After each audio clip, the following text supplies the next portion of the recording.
Kuku zangu zimepungua jamani.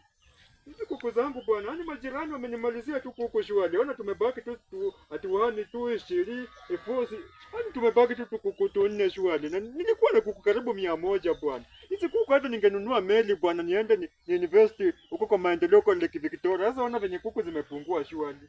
Sasa ona na wengine ndio hao wanakuja tu hapa. Na huyo kijana wake ndo ananiibia tu hizi makuku. Huyo kijana wake ndo ananiibia kuku zangu.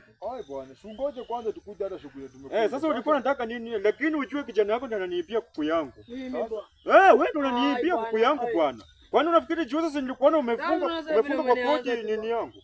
Wewe fanya hivi, kuku unauza pesa ngapi sasa hivi? Kuku saa hizi kwa 750, 700, 500 kadogo ni 500. 750. 750. Nani hata wewe hata hii design umevalia. Yaani sasa wewe, Hii design umevaa unaweza kuwa na pesa ya kununua kuku kwa saa hii kweli. 750 nitoleka 150. Sasa ibaki tu ati 6 so pekee.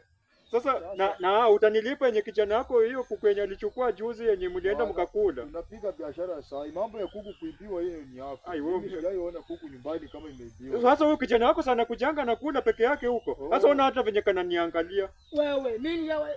Wewe ndio unakulanga hizi kuku bwana. Wewe unafikiri mimi sijui? Sasa nitakuajia tu kijana ujije na hata pitako saa hii. Hata nipitako?